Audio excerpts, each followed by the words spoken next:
Soon after we discovered the tomb, they came. The Oni. First, the lights went out. Then the screaming started. Was it us or them? That horrible sound. It still rings in my head. They wore the armor of my ancestors. They cut us down with ancient blades. Gunfire, shouting, blood. We couldn't stop them. Everything turned to chaos. And then silence. They were gone. Why did they leave? Why didn't they kill us all? Captain Osaka is in command now. We are leaving the base, but not the island. We're heading inland, to the monastery. There's no other way. We must follow the Oni, all of us. If we can't control the star, we must destroy it. But I know, we're all going to die.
Must be in the lower levels.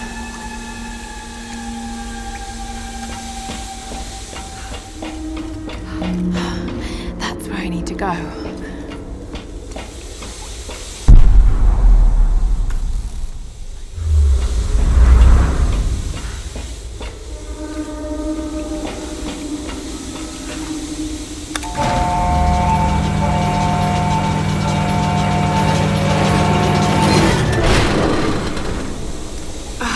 The elevator is jammed.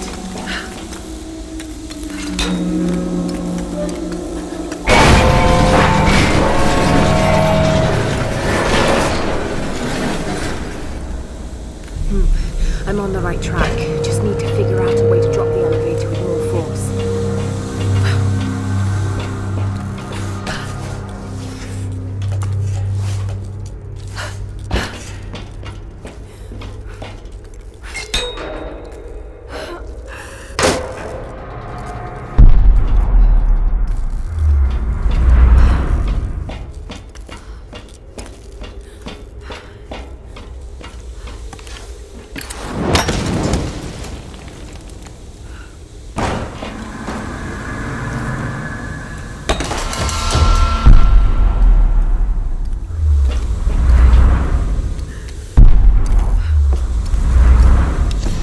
Command to operative. Stop. Trinity is concerned. Stop. Acquisition of star phenomenon unacceptable. Stop. Sabotage of access operation imperative. Stop.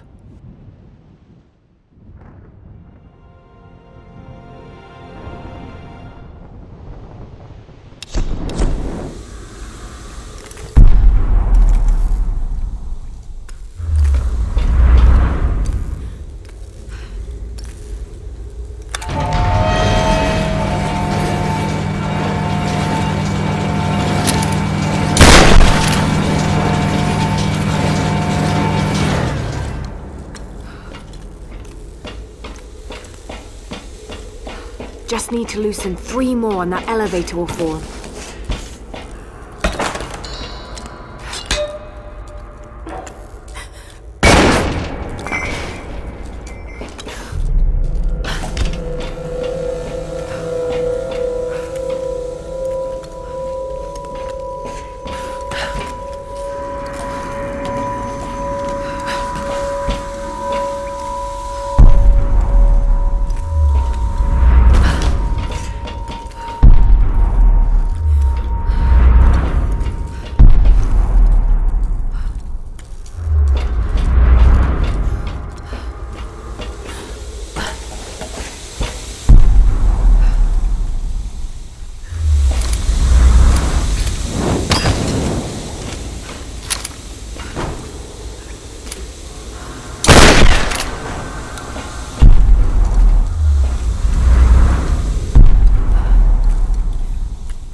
Got to pry those other parts loose.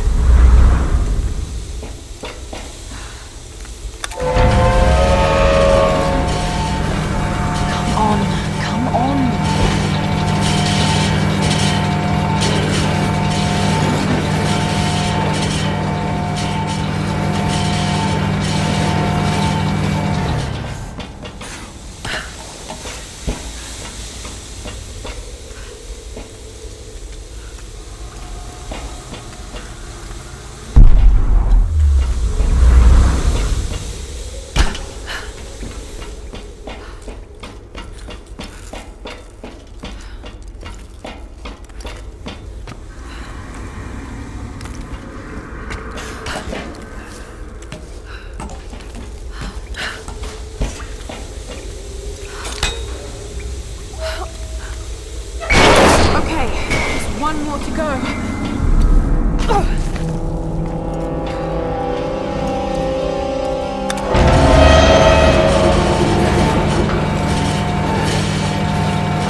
did the trick.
Another Chow Dynasty helmet. The elaborate decorative designs suggest royalty.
All right, this is it.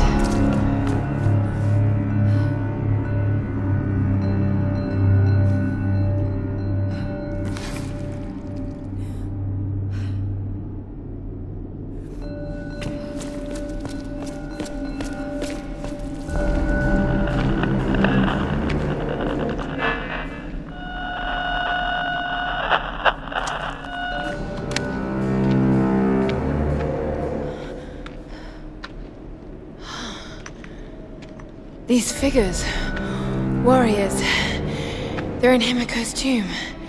They protected her. And is this you?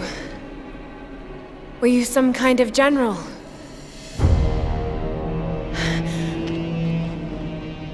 You committed seppuku. But why?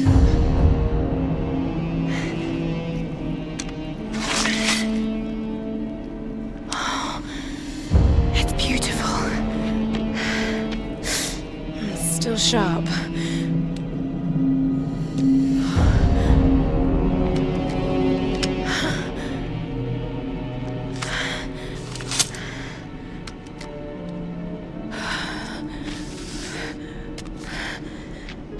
I have failed, my queen. The ritual was corrupted. The priestess knew only death could save her and took her own life.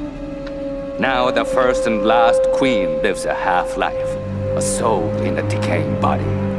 Her rage became the storms and will not stop while her soul is tied to this earth. My storm guard are sworn to protect her. They must continue, but I cannot. The soul is trapped in a decaying body. That's what's causing the storms.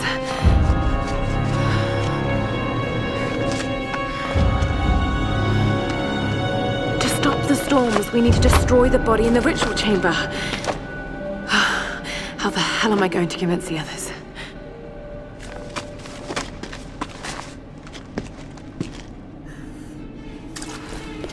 She's in the old tomb. Shit! Get those charges. I've got to... No! Get up there!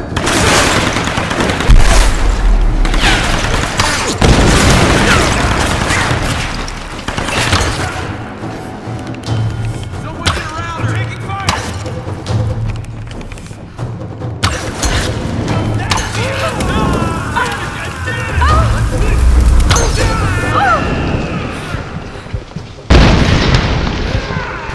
Move up! Come on! On it!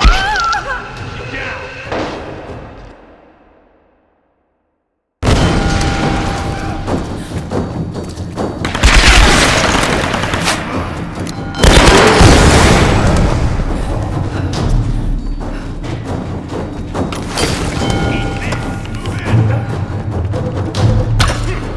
I'm under fire!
Oh no!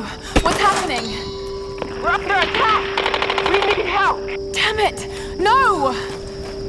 I've got to get back there.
Reyes, you're hurt.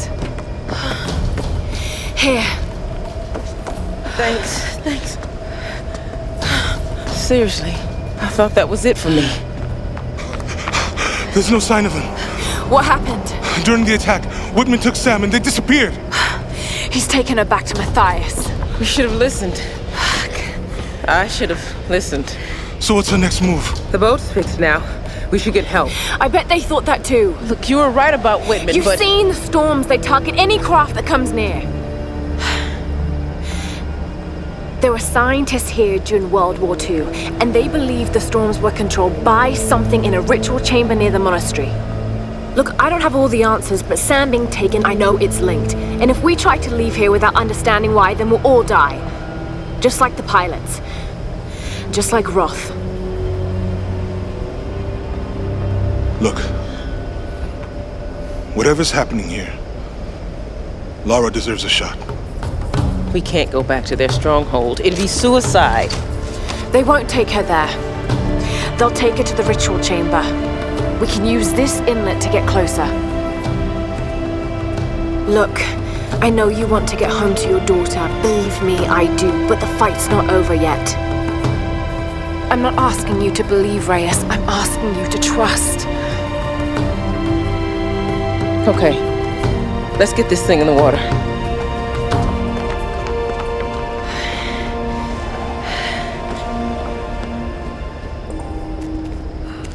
Whenever you're ready to go, come aboard.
Burdock, a root traditionally used in Campo to fight inflammation.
was at last granted an audience with Her Majesty, Himiko of Yamatai. I must confess, she is unlike any woman I have ever encountered. Beautiful, yet inscrutable, calculating even. She surrounds herself with her priestesses of the sun. No men attend her, save the general of her armies. When I met with her alone, I came to realize that she is not at all what she seems. I was sent by my lord to spy on her, to assess the strength of her armies. But now, I feel she is the one assessing me. My lord has perhaps underestimated the threat of Yamatai. Though I cannot gauge the true strength of her storm god, I cannot deny a powerful feeling that the Sun Queen should not be trifled with.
Queen, as I stand in your light, I swear this oath of allegiance to you.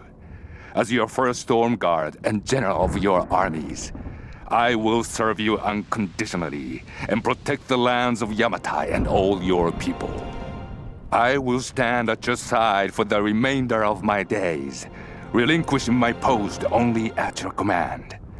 If I should fail in my duties, my life is forfeit. My heart beats at your command. My breath is drawn at your pleasure. From this moment onwards, I answer only to you.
Why should we toil alone? Oh, what the fuck are you talking about now? It's a poem. Yeah, I don't get it. Cool. Huh?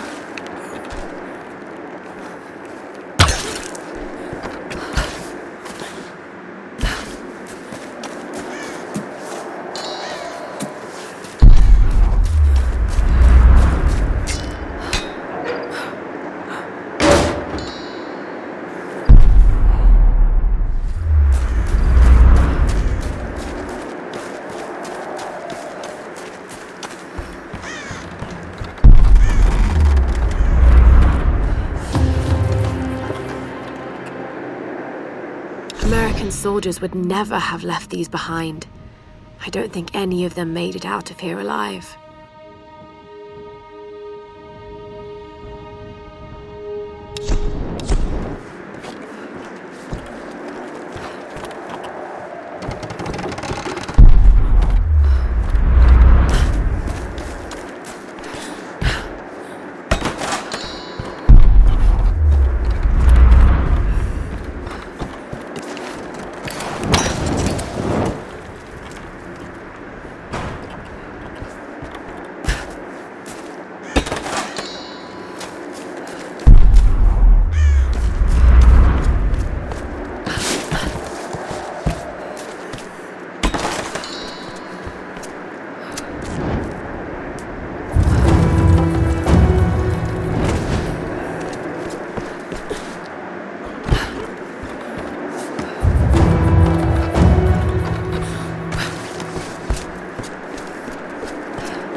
Someone turned out to be a wolf. Had a hard time killing it. Think they'll buy it? Probably. It's good enough. We should head back after this game. Sure. We'll be over soon anyway. Your king is trapped. Yeah. Still learning how to play, asshole.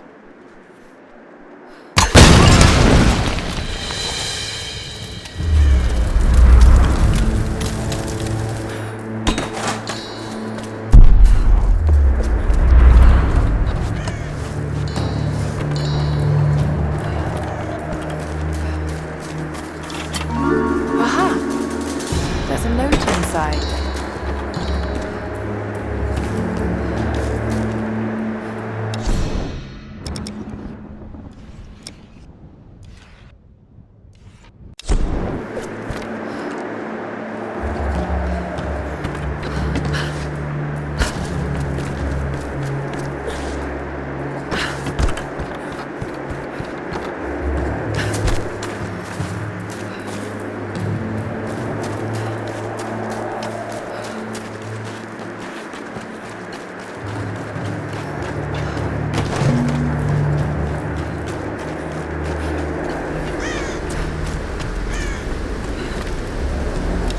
Baby, I don't even know how to begin this, so I'm just gonna come right out with it. Alicia is yours. Maybe you've known it all along, but since I signed back on board the Endurance, I just can't keep the truth from you any longer. You've got to understand, I never meant to cut you out of her life. But I know you, Roth. I know how you live and what you want. Staying in one place and raising a kid is not on your agenda. Maybe I screwed up. Maybe I should have let you make a choice. But I made it for you, for what I thought was best. After the expedition, when the time is right, let's talk about the future. Take some time to think about what you want, okay?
Lara, what do you expect to find in there?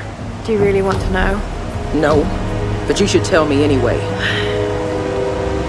There's the soul of an ancient Sun Queen trapped in a dead body. Her rage is what's causing these storms. If we destroy the body, the storms will stop. Right? And why does Matthias want Sam? I don't know. And that's what's scaring me the most. Look, I know this is a crazy plan. Yeah, it is. But right now, crazy is all we got. So let's do this.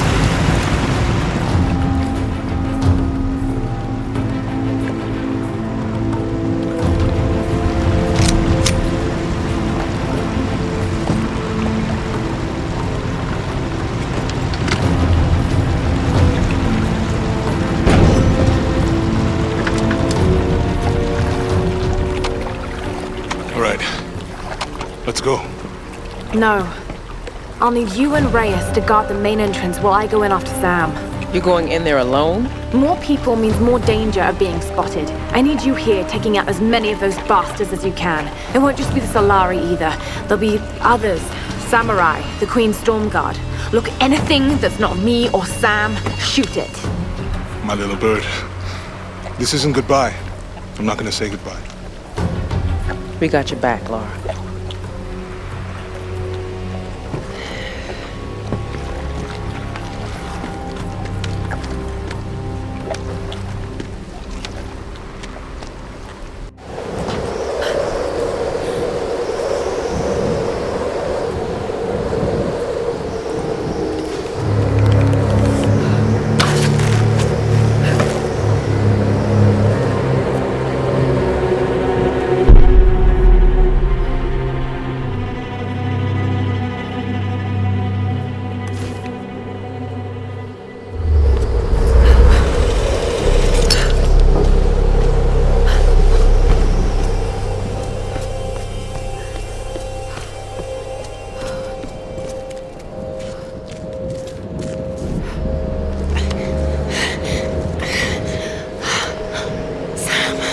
She's still alive. And the good doctor. What the hell are you doing, Whitman? Who are these The Storm Guard. people? They guard the monastery. They wait only to be introduced to their new queen by the one who brought her back to us. Of course. Of course. I've encountered these archaic tribes before. Let's get some more words, James. What is he doing? My name is Dr. James Whitman. I come to you in peace. I bring you your new queen. Oh no. Your queen. What is it in Japanese? Your Joe.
he alive after all this time?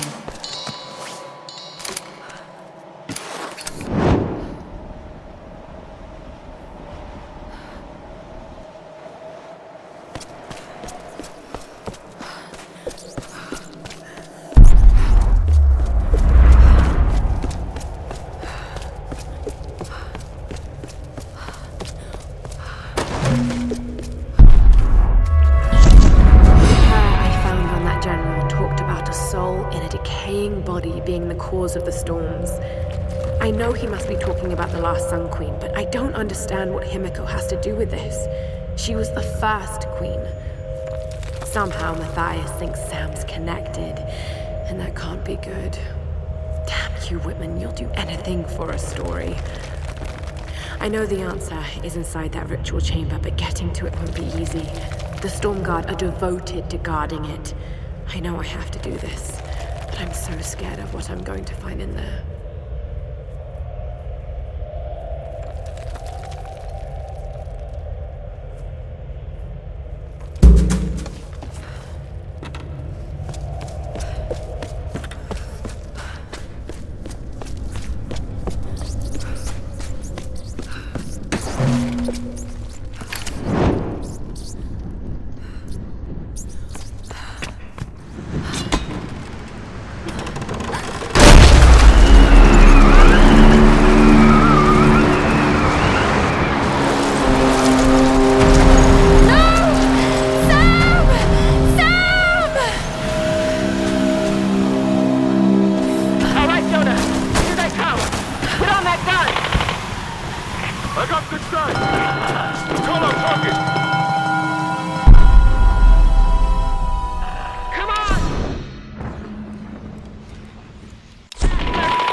犬がいい。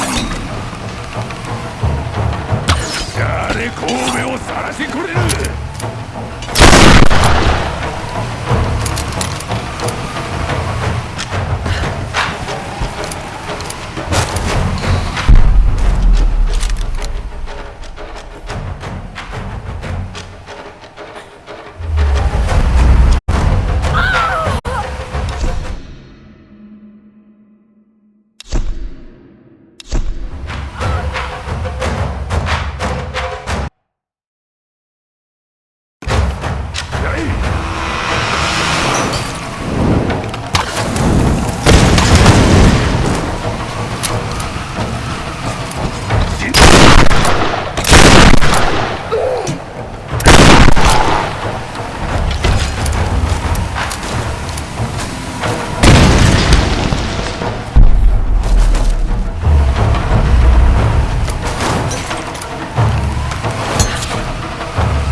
Chinese earthenware is thousands of years old. Could they have visited this island before the rise of Yamatai?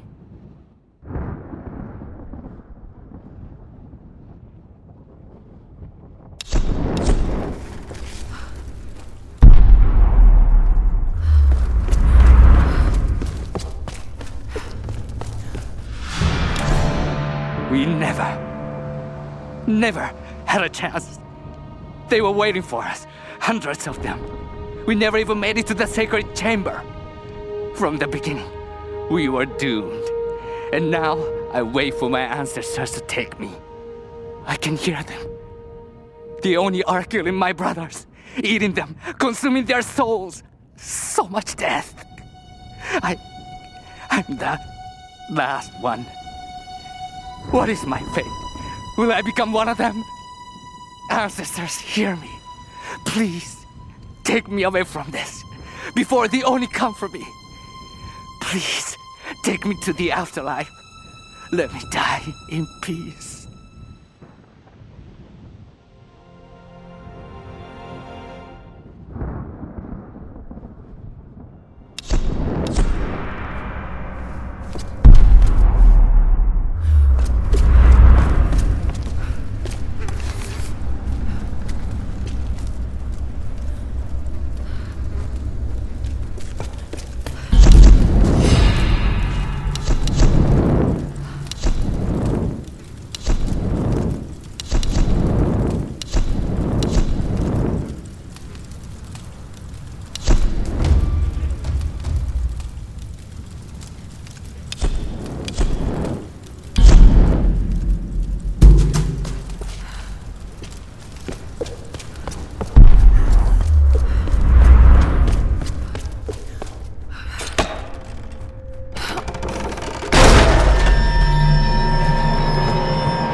Similar artifacts from the Ban Giant site in Thailand.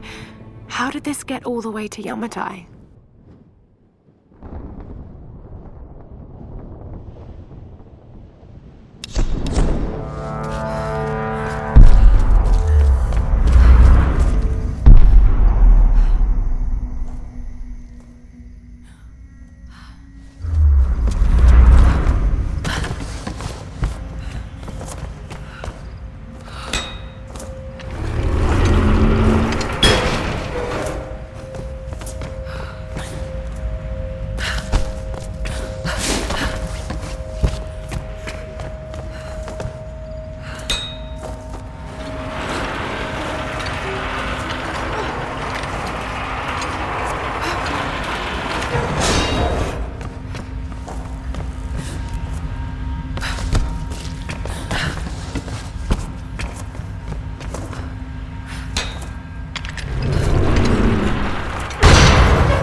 Well, it had to be done. Lara left me no choice.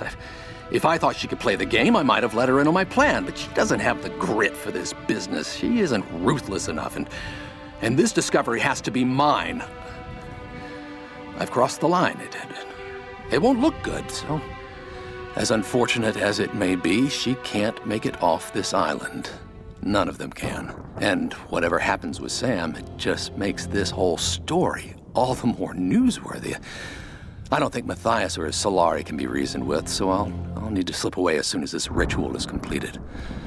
I'll make the perfect sole survivor, returning with the authorities, the cameras, and an appropriately convincing expression of sorrow.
can make this jump.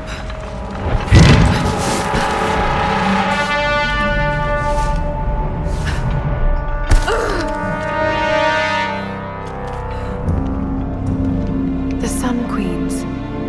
The fire ritual where the queen chooses her successor. Chosen priestess enters the monastery. And she's given your power and becomes the new queen. Wait a minute. Many have given up their souls willingly for this gift. Now the first and last queen lives a half-life, a soul in a decaying body. Vessels. It's not transferring power, it's transferring a soul. All these queens, they're all you, Himiko. First and last. Oh God. And now you want Sam. Well, you're not getting her. Sam, a vessel for the Queen's soul. I've got to stop this madness.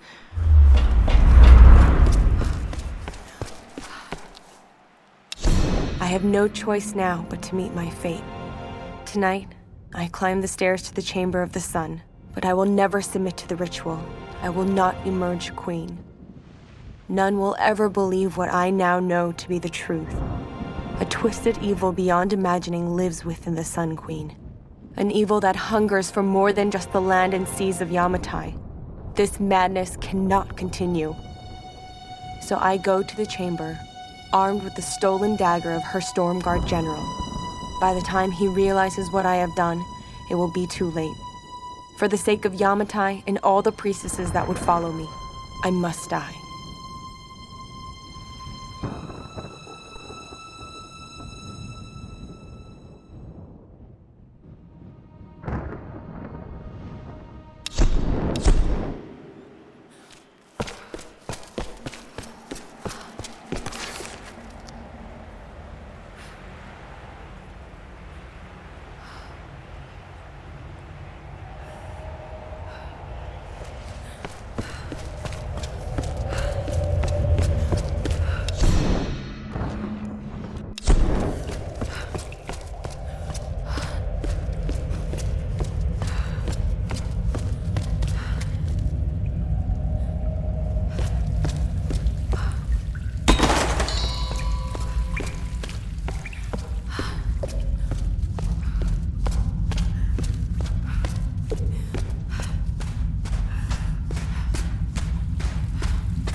Satsuma porcelain vase, probably early Edo period.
Himiko's dangerous, Matthias! She's angry! has real power! A mere mortal for a queen! A good trade for our freedom, I'd say!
Lara, watch out!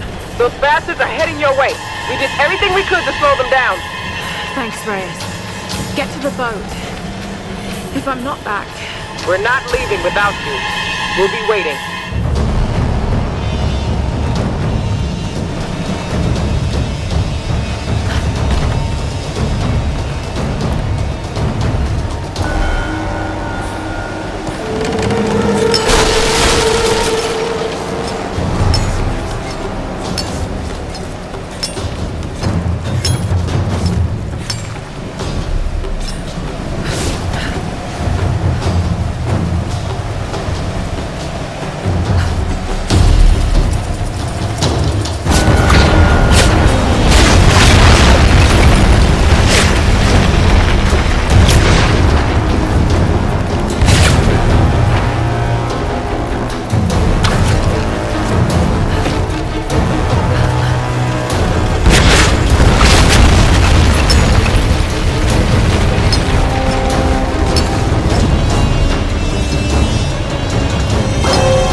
vessel.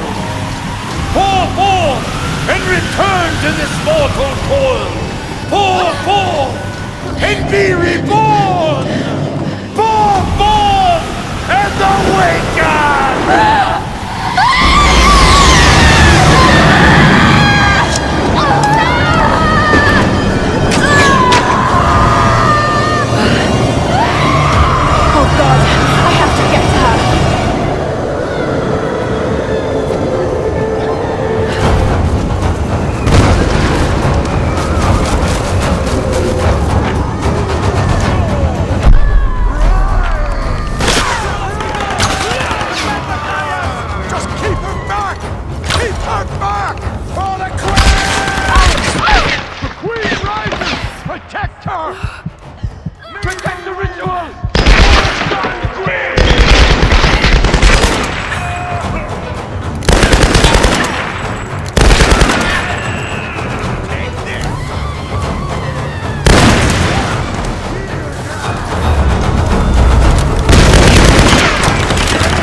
No!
Sam.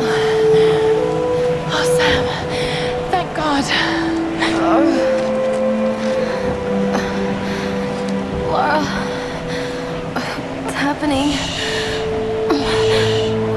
I'm here. You're safe now. It's okay. It's okay. You saved me. I knew you would. I made you a promise. Let's get you home.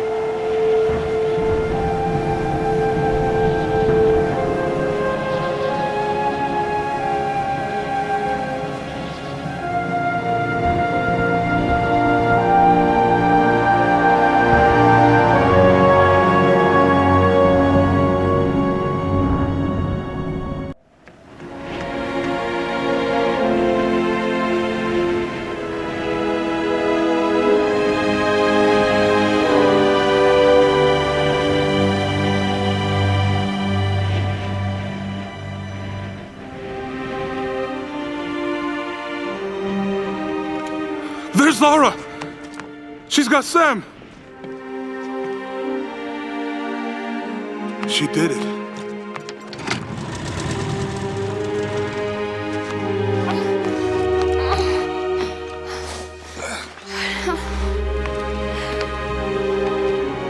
I think she's going to be okay. What happened up there?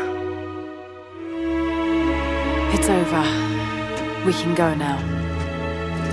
All right, let's get the hell out of here.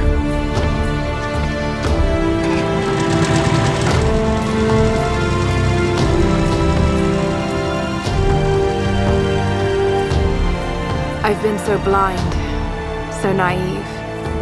For years, I resented my father, doubted him like the rest. But he was right about so much. I just wish I could tell him that now.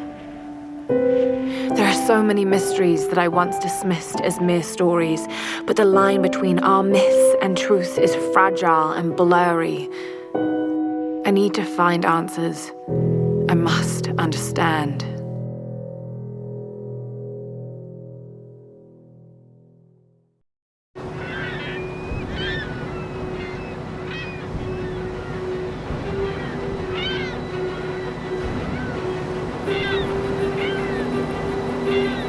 Nice cool angles. Alicia making me waffles before her ballet class. Need anything? Don't really know what happened to you on that island. Judging from those wounds and that look in your eyes, I'm guessing I don't want to know. Anyway, we'll be home soon.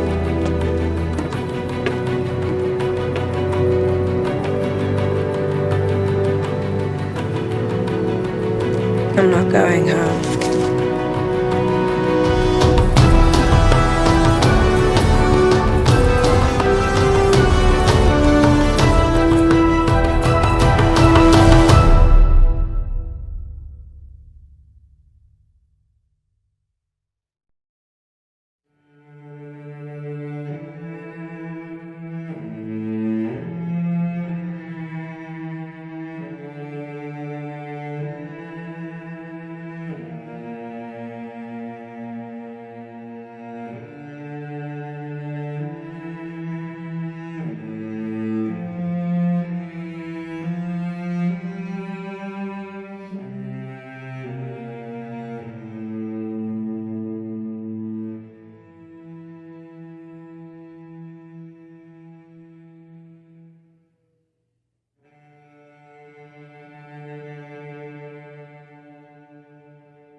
famous explorer once said,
everybody, Zachary Levi here, just outside of San Francisco, California, at world-class development studio Crystal Dynamics, whose current project is the reimagining of the Tomb Raider franchise.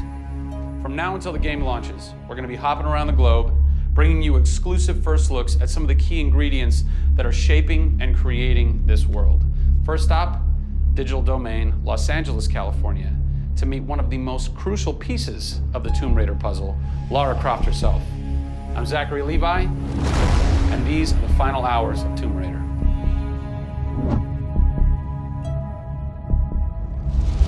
Digital Domain. This is where they do a lot of mocap for big Hollywood films and video games like Tomb Raider. And today, we are gonna meet the new Lara Croft, who is around here somewhere. Teaser! And this is where the magic happens. I think that might be the new Lara Croft. That's the new Lara Croft.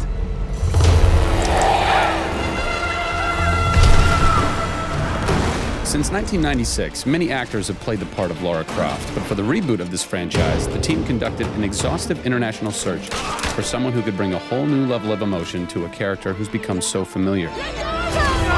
In late 2010, a young English-born actress was chosen to become one of the most recognizable characters in video games. My name is Camilla Luddington. I'm a British actress living in Los Angeles. I am the voice and character of Lara Croft, the British heroine. When I was first approached for it, I really felt overwhelmed at the honor of playing an icon like Lara Croft. I think I screamed in my car, actually, when I heard that I got the role.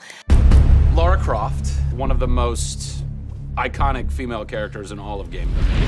This is really her origin story, how Lara became the super badass that she is in later years. She is just a young, naive, perhaps 21-year-old who has a thirst for adventure. We're used to seeing Lara Croft as just the cold-hearted, almost killer, and she's a badass and everything, but I think in this, and you see her struggle. You can do this, Lara. Please come and get me. When we went through the process and looking for actresses the world over, I mean, this was Europe, this was LA, we had hundreds and hundreds of actresses that were whittled down, and we ended up with Camilla. She had sort of that rawness that we wanted. It was somebody who not only wanted the part, but was willing to push her character into that emotional area that we wanted. Let's learn a little bit about Camilla. Where are you from? I am from a town in England called Ascot in Berkshire. And it's like those things you wear around your neck. Really didn't do TV or film or anything until I got here in Los Angeles. But really, I had a stage background, which I also think helps though with this because this is almost feels like performing on a stage. Yes! So here we are. This is performance capture stage. The volume. The volume, they call it. That's interesting. You'll have to explain that to me later. I don't know why. I think maybe it's like a measurement thing, like height and width and depth. I'm gonna go that with yes. Creates volume. Yeah. Math nerd. And you also do get nifty props. Yes. And what's a fun fact about this? Careful. Oh, You can hit somebody. Jeez. Wow. Is that they'll put Velcro on this, and they'll be like, okay, you're gonna have a gun and another gun, and they'll just stick to you. How much Velcro does a bazooka need to stay on tightly? A lot. There had to have been a lot of pressure as far as being the new Lara. It was intimidating. Did you go run around in the woods? Did you go hunt boar with a bow and arrow? Well, what's funny is I actually did archery when I was a kid. Really? Yeah. At the time, you're thinking, why do I need archery? When am I going to use a bow and arrow? And now I know why. Interestingly enough. No! Is Lara a video game icon? A sex symbol? I think she's both. Oh! Obviously, she's a game icon. But I also think she's a sex symbol because she fights for what she believes in. She's courageous. And I think those things are sexy. The shorts are gone. That's a bummer. Which I'm sure most guys will think is a bummer. I like her new look. Yes, she's still gorgeous, but now she's a person. Camilla brings truth. She is truly breathing life into Lara Croft. And when Lara is supposed to be going through an emotional scene, you'll see tears streaming down Camilla's face, and it's real. People ran over to her, like, are you okay? Like, she's got mascara running and tears streaming down her cheeks, and she's like, oh yeah, And you're like, wow. When I got this role at first, I did not even know that I would be crying so much. I just thought I'd be kicking butt. That was the Lara that I thought I'd gotten myself into. This was some of the most emotionally and physically draining work that I'd ever done.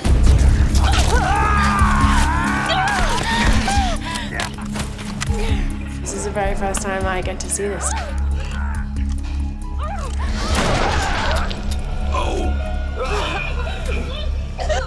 Oh, God. I had to do it. I had to do it. So the fans have now seen Lara's first kill.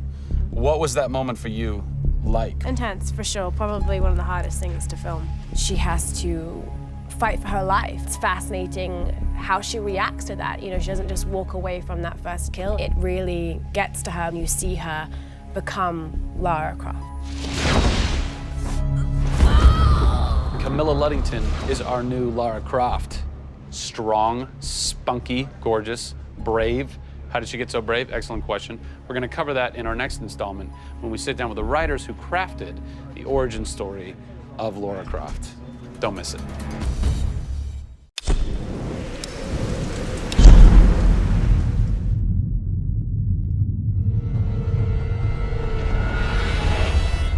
Hey everybody, Zachary Levi here in downtown San Diego at Comic-Con, more specifically at Nerd HQ, which is the epicenter of all things Tomb Raider.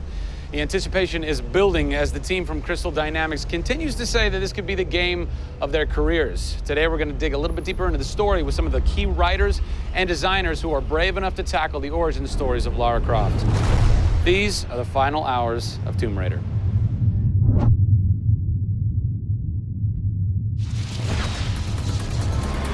We're in downtown San Diego. We're at Nerd HQ. Fans, the public, will get to play the game for the first time ever. Are you nervous? This is the most nervous time of the entire game. This is huge for us. This is the first time we're giving anybody the opportunity to put their hands on the game. It's not finished yet. It's hard to send it out into the world like that. It's a little young, it's a little fresh. When you put it in the public's hands, you're getting a very raw, unfiltered, like, hey, this is what we love and this is what we don't. You'll start to read about it now. You'll start to see it online. You'll start to get people's perspectives. We're making sure that we make it the best thing that we can for the fans, and these are the fans. Why make an origin story? You could just kind of continue with the Lara Croft Tomb Raider saga, but you didn't. Why? We didn't start with the idea of doing an origin story, actually. We started with the idea of doing something fresh. There haven't been very many games that have the opportunity to go back and tell the true origin story. There is very few games like this. In the history of the Tomb Raider franchise, there has not been a female lead writer until now, Rhianna Pratchett. For me, I didn't think of it like we needed a female writer to do that. Rhianna just nailed it. Rhianna Pratchett. Yep. Does it take a woman to know a woman?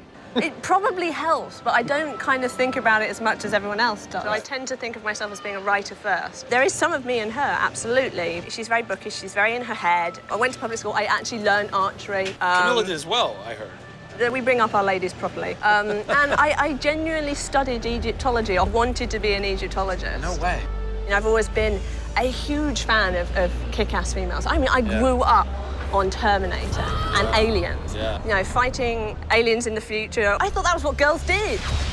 It's great to be here at Comic-Con. This is my first time. People are really responding to this kind of new Lara. The fans have been great. They've been very supportive. I want to kind of live up to their expectations. I grew up going to fantasy and science fiction conventions. Now here I am looking at a Tomb Raider poster on the side of a building for a Tomb Raider game I have written. Can't quite process that, but it's very cool. Lara's actions affect her character and her emotional state, and so the first kill for us was a big thing.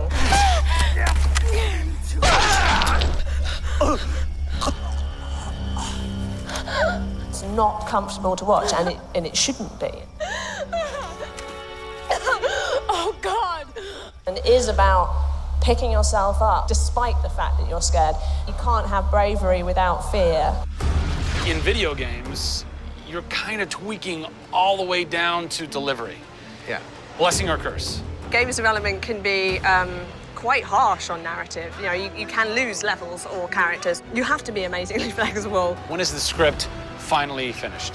You get insight when you see it through your audience's eyes. So once the story gets to a point where we can start sharing with people, where we can start putting it on the screen, then we start to understand, are people getting from it what we want them to get from it? The feedback is that it's really fulfilling our primary goals of delivering a story that introduces people to Lara Croft, but also just takes them on an amazing adventure.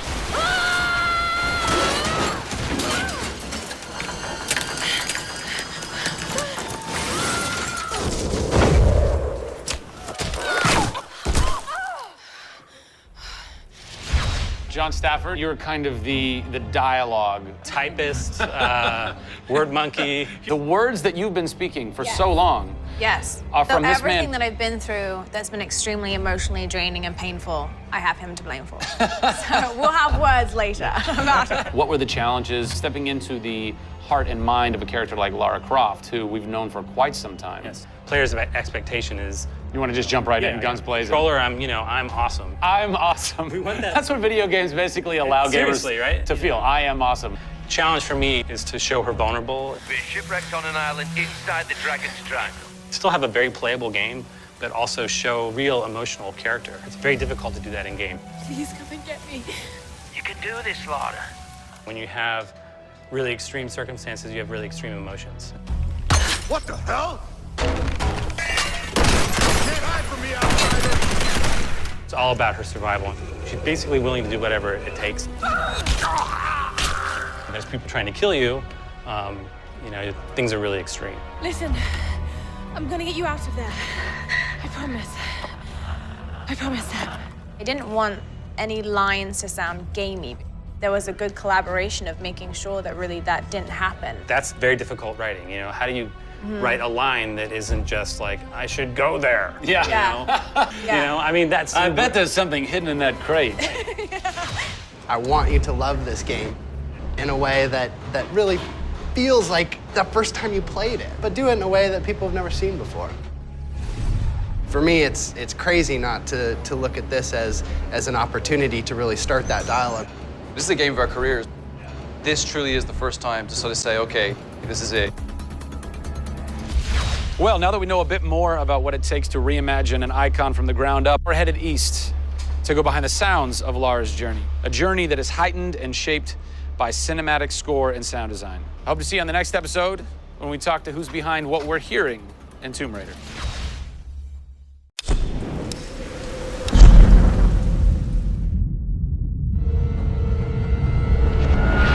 Hey everybody, Zachary Levi here in the heart of London's famous West End. Behind me is BAFTA, the British Academy for Film and Television Arts. Why are we here? Excellent question. For starters, Tomb Raider, the series, has garnered a lot of love and accolade from BAFTA over the years. Some of the key players on Crystal's dev team are BAFTA LA members. And to top it all off, legendary video game composer Jason Graves is a BAFTA winner. We're going to catch up with him in just a bit, but first, a little trip to Raleigh, North Carolina, where we go behind the scenes at Jason's recording studio. These are the final hours of Tomb Raider.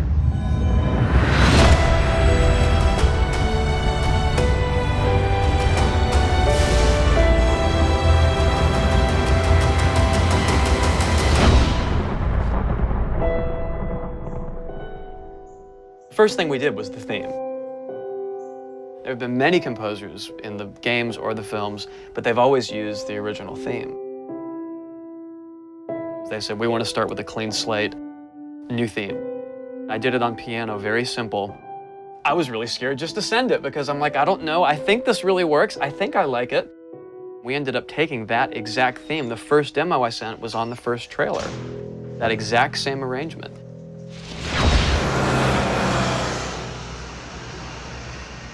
So, Jason, currently you're working on this reimagining of Tomb Raider. When you're taking on a new project, what are the things that attract you to that project? The heritage of a particular game, I think obviously. And don't even get me started on Tomb Raider. I literally almost drove off the road. I was on the phone with the audio director. Like, oh, stoplight! And I had to pull over a little bit to not hit the car behind me. What I loved about Tomb Raider, what really drew me to the project was they had no pre-existing conditions. What Because can you they do? wanted to get out of what it used to be. They wanted something new. They wanted something fresh. Jason's done hundreds of games by this point. He was an easy choice for us to go with. on paper because he has such great experience. I listened through a lot of different material from a lot of different composers. I was really taken by how well he did the intimate stuff. The textures and the real, like, you know, intimate and vulnerable bits that we needed to highlight in the game were a great match for us. What is square one for you when you start wrapping your head around it going, this is where I feel like this world is going to exist? Main theme, call me old-fashioned. Then it was a matter of finding out what kind of percussion would work. And always going back to the melody and the theme, because that's kind of the heart of the game. The most signature thing that we need to get right is Lara's theme. One of our big goals was that it can be used in any emotional context. What does it sound like? High action.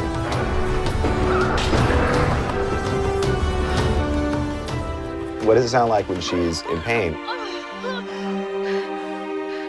For music, the gameplay and the concept art, especially with the scavengers and kind of the shanty town, corrugated metal, how everything's kind of this amalgam of different stuff that they found on the island. It was like, that's what I want the music to sound like. The bad guys are playing the music now. Alex said something like, it'd be really cool to have something, you know, chains on a metal board, or like you're banging a metal fence. 2 weeks later, Jason calls me up and he's like, so this guy who's like the sculptor who lives right around the corner from me, I was talking to him about the idea of creating an instrument.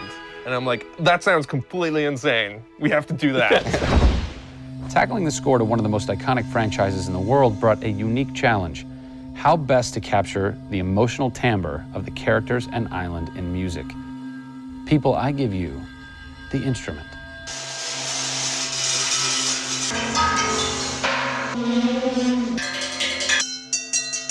The instrument.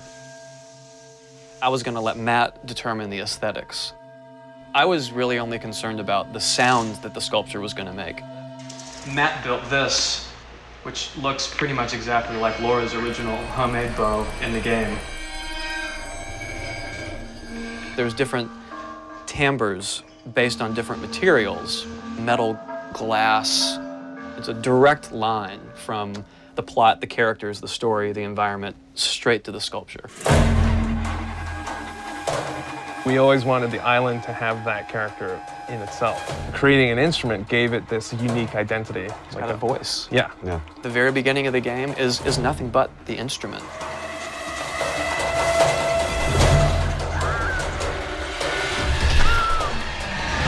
Who do you look at in video games or in film that you go, what they've done has shaped who I am and what I do for a living? They're all dead, unfortunately. What? Yeah, I know. It's classical composers. All classical? Yeah, I'm kind of going directly back to the source. Yeah. Prokofiev's, Tchaikovsky. Even for some of the scary stuff, you've got Penderecki, who's a Polish composer. Actually, he's still alive. It kind of goes back to ballets or opera, which is kind of the precursor to film and video games. You know, they were telling a story. And that's what I love about that music. It tells a story. Even if you don't know the plot, you can listen to it. And film music's the same way. It's tough with games to do things that are subtle. You want to make Lara relatable, make her realistic. Another one. She went down over there. Tell her story from the beginning and show how she became the superhero she becomes. One of the first things that I ask any developer is the emotion. Because to me, that's the biggest thing that music can do in a tenth of a second. The music just, it nails the emotion. Wow, that was amazing, huh? I personally don't think I've ever sounded so good in an interview before. Although Jason, Jack, and Alex are audio savants, so that would make perfect sense. I cannot wait to jump into this game, not just for the amazing action, but the emotion and mood and tone that they're going to set with their incredible skill.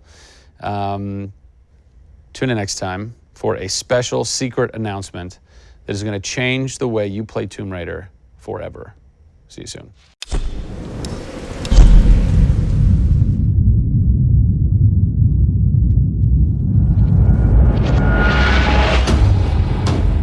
Hey everybody, Zachary Levi here. Over the last few months, we've brought you exclusive behind-the-scenes looks at the final hours of development of Tomb Raider. You've seen Camilla recording her last few lines, Rihanna musing her last few words, and Jason completing the last few notes of the score. As those key pieces lock into place, it's time to reveal one of the last portions of the game, and a team that's been shrouded in secrecy for 2 years. We're here in the beautiful and freezing Montreal, Canada, to bring you the final hours of Tomb Raider Multiplayer Edition. These are the final hours of Tomb Raider.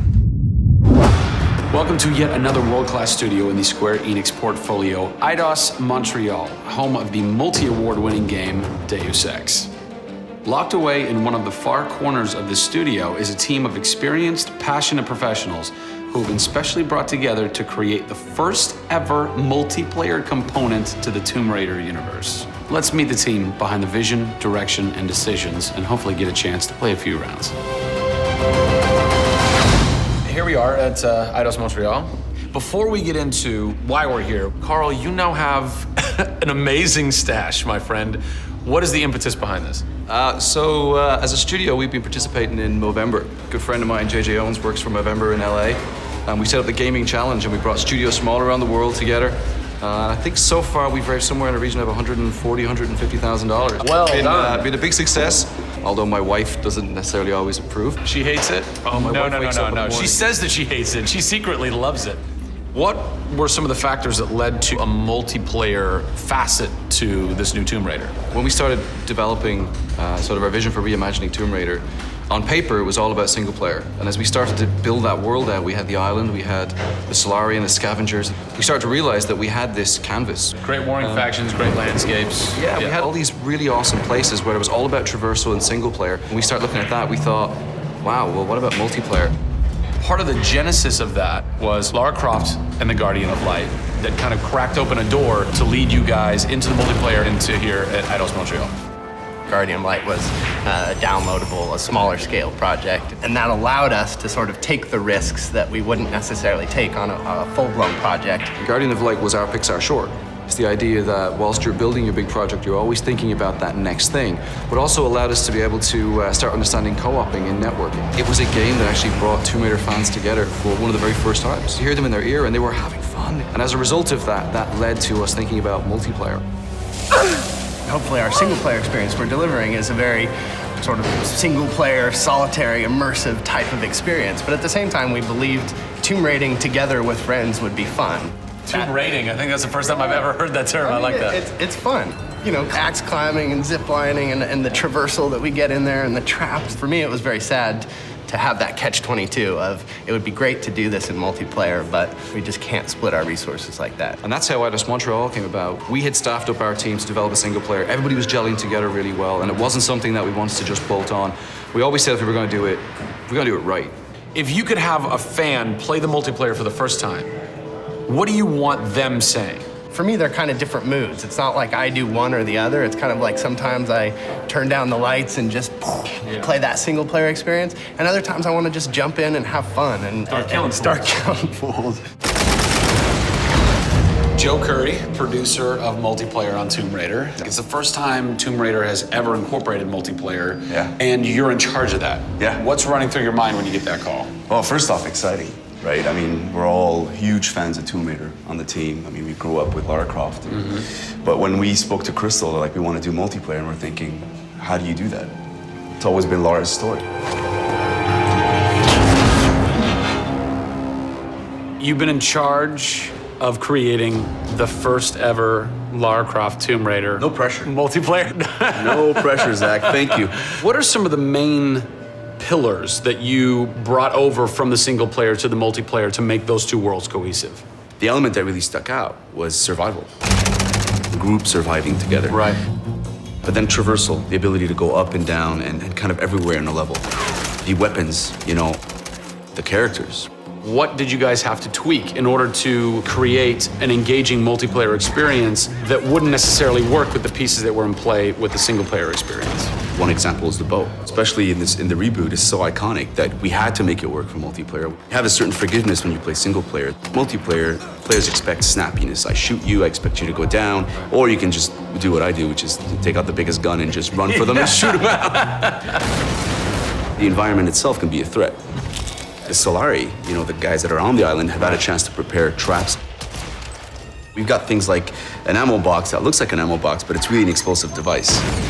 I need ammo, and it looks just like the regular ammo box, and then you're gonzo. We have a lightning rod. You'll get a lightning strike on the rod, and then you'll eliminate your enemy. First and foremost, we want to be humble.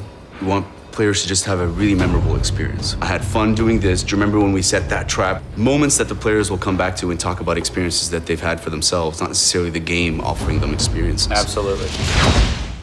So, Joe, behind us we have the QA team, or the quality assurance team. They're a part of the development team. They can tell us what we need to fix and what's working and what's not. When do I get to game test? When do I get to get my hands on the game? Soon. We got a surprise for you first, Zach. So, when I was approached to host the final hours of Tomb Raider, essentially the biggest ask, not even ask, tell that I had was, I want to be in the game. I want to have a cameo, I want to have something. So guess what? Boom! Boom! Boom! I'm a playable character in the multiplayer Tomb Raider. How sick is that, Joe? You and your team are awesome. I can play with myself, virtually. Are we ready? Oh, that burns! You suck! Get those transmitters running. Radio transmitter activated! We're getting off this damn island? We send this thing. Beautiful.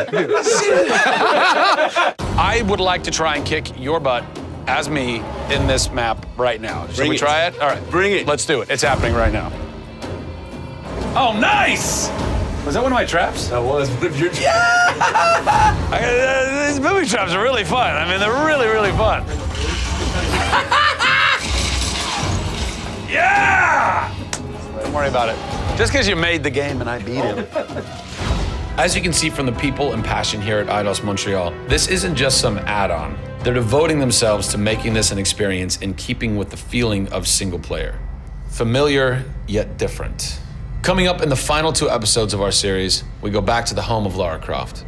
They're taking Tomb Raider to the finish line, and we'll be there for it.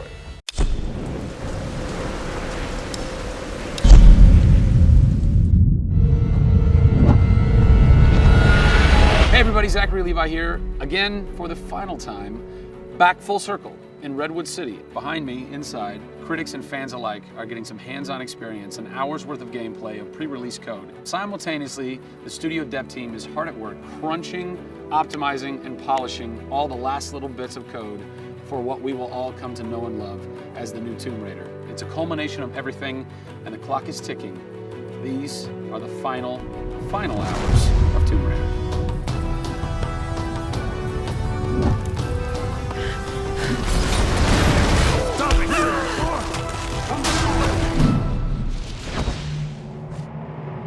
Tonight we have a large audience coming in. We decided that rather than going to one of our partners and just doing a live stream, we decided you come to us. Yeah. We have a big area in the studio and let's open it up. Have you ever done anything like this before? No, we've never done it because right now we've got black curtains up around a specific area of the studio, which is our next big thing. Mm-hmm. Only a select few people have been allowed to come in, right. And everybody's heavily NDA'd, and now we're going to bring 80 plus people into the studio. But it's exciting, to bring those type of people into the studio. They're the fans. They're the people who love it. And we want people to be a part of their experience. On one half of the studio, all that is going on like crazy. But basically in half the studio, you guys are just pounding, working out every last glitch, every last bug, making sure that it's all just perfect, done and perfect. Exactly. For your certs on Friday. Yeah. What happens when a game fails cert? Then things start getting sweaty around here. You're dicing with death right there. We might be missing a release date. That's how big a day this Friday is. Yeah, it's huge. If we submit and they come back and say, hey, there's maybe 35 things that we'd like to change, then as a studio, we'll change them. We'll improve them. Or there's small things that they say, hey, this experience might be better if you just fix this little thing. Then of course the team are literally sitting there waiting for that to happen. And there has been games I've worked on where we've submitted and within 24 hours it would get kicked back and they'd say, hey, you guys are crazy, you shouldn't have submitted it. So, there are 80 people in the office right now. You're 4.5 days away from delivering this thing, and they're strewn about. What are they all doing? So we have guys working out of very prioritized hit lists, right? So we say, okay, this is the most egregious thing that we've noticed lately. We'd like for you to focus in on it. What are you guys debugging here? Looking at some menu transitions. Oh yeah, we want to make sure everything feels snappy all the time. Menu transitions, if I had a nickel for every time. One of the toughest things with Lara as a character is her hair. You try to simulate hair in a video game, and it's not always exactly the way it would be in real life. But that's something that's, I think the fans really point that out, and they want Lara to look as good and as believable as possible. So even in the home stretches, we're trying to sweeten it and make you believe it. So I spend a ton of time playing the game. So while everybody else is busting their butts trying to make it work, you're having fun. That's basically what you're saying. There's about 80 people that are all still busily working in this last week before the game goes to cert. Absolutely. One of those groups is called the what group? The OMS group. And what does OMS stand for? OMS is an acronym for Oh My Shit. And what does that mean exactly? When you're into the high octane moment, the only response that we were challenging the team that it could come back with was, I would exclaim, oh my shit, that's awesome, right? Like, I couldn't even cuss properly. It could have been the OMHG, the oh my holy god team. Yeah. But oh my shit, oh my I think shit, it is resonated. So many companies focus on the explosions, and we love explosions. I mean, there's plenty of them in the game. But it's also about sometimes that implosion moment, that time where you actually feel like you're part of that. We have an early example in the scavenger den, very early in the game, where the camera is about 6 inches from the back of her head as she's in this claustrophobic moment as the ceiling gets lower and lower and the water gets higher and higher, and her torch, you're worried, is it gonna go out? And as you suck in for that moment, if it's resonating with people, as we've seen it resonate here, you actually watch people who are claustrophobic kind of lean back in their chair a little and kind of react, and that's exactly what an OMS team is about.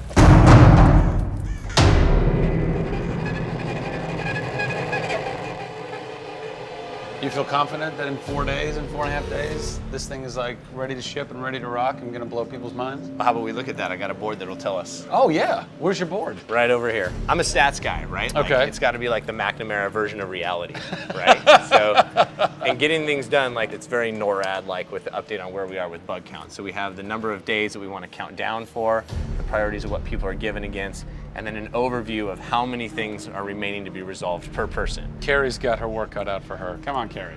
Yeah. Ultimately, we have to figure out how do we hit the quality on a predictable timeline. So right now, we're trending towards being able to hit that in 12 days. But you need to deliver in 4.5. Correct. So what does that mean? I need to go right now. Where's your head at right now, knowing that in 4 days, it's got to be completely done? I'm super critical of what we do. You know, you tend to be perfectionists. I'm absolutely that way. It's more like, this is leaving now. You're done working on it because time's up. And you're like, but there could be one more thing I could do. It's a weird feeling because it's been part of our lives for a very long time. How long have you been on it? Definitely 4 years, like 4 years. Yeah, 4 years. That's insane. I know. I was young. Yeah. Fresh face. I was young then. Yes. No bags, no grey hair. Soul. Yeah. It's been a roller coaster ride, and during that time we've been around the world, we've gone to shows, we've shown press, we've given hands-on, we've had community events, we've been in San Diego with you at Nerd Machine. We've seen people excited to see this and play this game, and it's been awesome.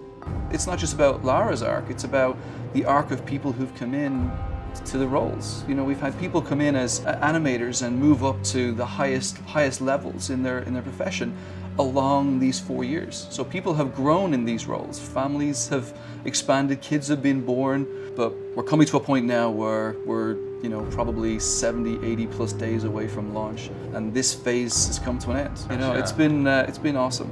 With less than a week to go before console certification, the last few bugs to squash, and a general lack of sleep all around, this production is definitely going to go down to the wire. Will they make it?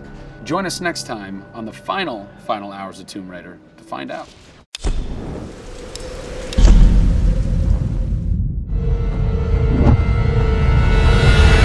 Over the last few months, we've followed the very talented Tomb Raider team through some of the most ambitious and innovative game development the industry has ever seen. In the next few days, they submit the final code for certification. If they pass, game ships on time and everyone gets some much-deserved sleep. If they fail, well, let's not talk about that. I'm Zachary Levi, and these are the final hours of Tomb Raider.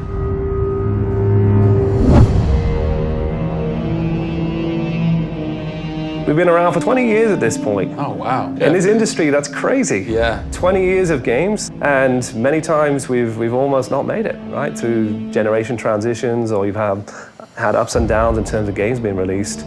And for us to still be here, making games and being competitive, it's amazing. Is this pretty typical for you guys to be in the last week and really all you've got left are these little bugs to do? Maybe it's a few hundred still left to go. The team's cranking them out. You know, you're play testing it a lot. You're getting QA, quality assurance, to make sure it's clean. You know, stuff's coming in still, as in like, hey, this crazy thing happened here. And simultaneously, IDOS Montreal is doing what you're doing, just with the multiplayer. They are, at the same time, because the multiplayer and the single player are being delivered at the same time. Yeah, so it's a big on team. Friday. Everybody's got to come together at the same time, at the same moment, and put pencils down and say they're done. Pencils down. Done. See. We're submitting in 4 days. Let me tell you now, we've had to move. Brian Horton, he was art director. He moved over to my department in Brand about a month ago. There was a morning that he woke up and they went, "You've created a beautiful world. Now step aside." So my job is I'm working with a very talented team in the brand to make sure our screenshots are good, to make sure we have covers for magazines, posters, to make sure we have all that posters. stuff, right. There's a lot of materials, just like in a film. Yeah. Where when a film's done and in the can, Yeah. you have to sell it to people. You have to let them know what's cool about it. Yeah. Listen, I'm coming to get you. I'm going to get you out of there. I promise, Sam. What's been great about this over the course of the entire process, you traveling around with us, is that we've been able to bring you the final hours of each of the pieces. Yeah. We've spent probably the last 6 months watching how the music's come to an end and the voice acting has to be done. So each of our episodes up until now has really shown a side of the final hours of that particular person's role in the game. And now everything's come to a head where we're submitting the game this week. The guys are tirelessly working. You know, the guys have literally, at some cases, slept in the studio. Okay, so launch day, let's say you were at March 5th now. Where are you? What are you doing? I'm probably in bed trying to get 12 hours sleep. Because more than likely I would have been at some midnight opening the night before up till very late celebrating. So I'm probably at this time of the day, I'm probably in bed. I think a lot of us won't even know what to do with ourselves. You get so heads down in something, and it's been a part of our lives for years now. And you sort of get to that point where waking up in the morning, you're thinking about the game, and going to bed at night, you're thinking about the game. I'll try to sneak a little time here over the holidays, but then, you know, wait till the dust settles and we really get this in the hands of the consumers before I can really relax, I think. Even though I played the game so many times, I cannot wait to take the cellophane off that game. Yeah. Pop it in. Yeah. It's the ritual, retail. yeah. It's the retail copy. Yeah. And there's something special about that printed disc, putting it into the system, and you're like, this is the same game that I worked on for 3 years plus, and everyone else can have the same experience that I'm going to have right now. Yeah. Of all the taglines, whether they're actual dialogue in the game or marketing lines or whatever, something that would sum up your experience over the last 4 years is "A Survivor is Born." Yeah. A Survivor is born in you. A Survivor is born in Crystal Dynamics. Yeah. We just wanted to be known as doing top tier work. There's games I look at and say, I wish I worked on that game. Yeah. Right? Yeah. And I wanted Crystal to be that. And I think that with this one, we're going to do it. Yeah, anybody can make an explosion look beautiful and make a world look phenomenal, but we now move into a period of time where it's about having a connection with something which is much deeper than just saying I have a controller in my hand and I'm guiding a character around and fighting or solving puzzles. There's a depth in the story that we're trying to tell, which hopefully for us is going to be able to set that structure for the future. Hopefully we've taken the risk and we've been shouting so loud about this that we're actually carving what should be done. Oh, don't do this to me, you northern bastard.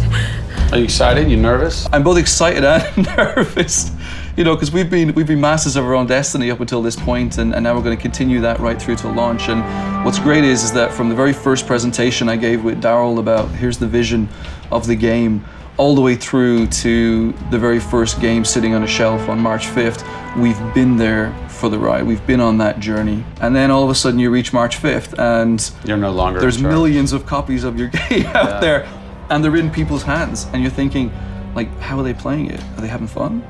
What are they saying? What are they going to do as soon as they put the controller down? What's the next thing for them? Do they want to tell people? What do you want their response to be? I hope those people see that the story we've built and the foundation we've built is one that will last a long time. Doing something that's special is just incredibly tough, no matter what it is. You've got to really want it. You have to be passionate. You have to care about it.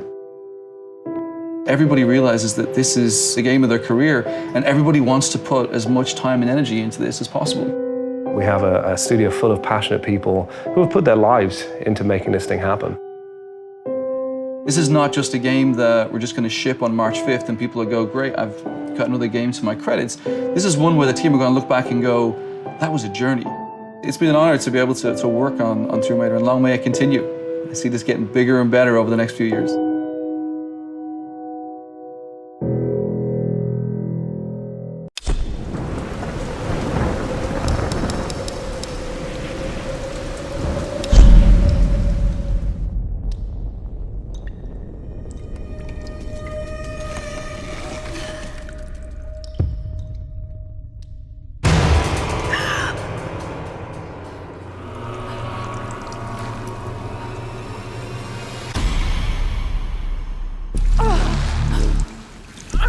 Get out of this.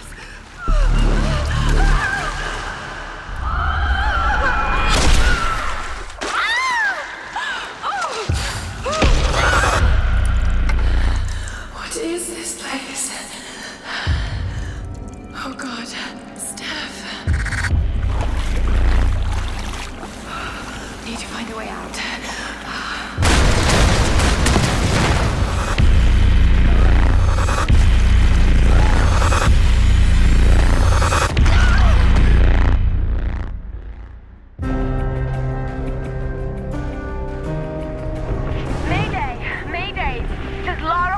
Of the Endurance. We are stranded on an island in the Dragon's Triangle. We need help and medical supplies. Please respond.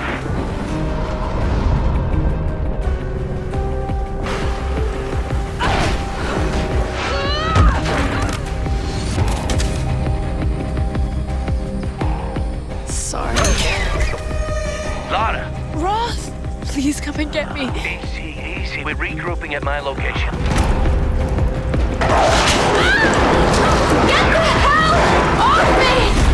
But some of the others wanted to go further inland. After that, I never saw any of them again. Laura, you're alive! Hey! Get off of me! Let go of her! We waited so long. Sam! Laura! He took her. He took Sam. Who took Sam? A man, like the one who killed Steph. Lubisz grać w прятки, малышка. Get back!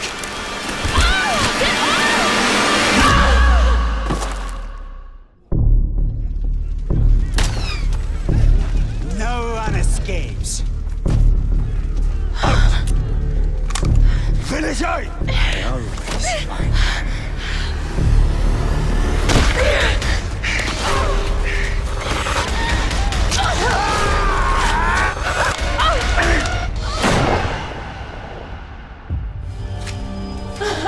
You can do it, Laura. After all, you're a Croft. I don't think I'm that kind of Croft. Sure you are. You just don't know it yet.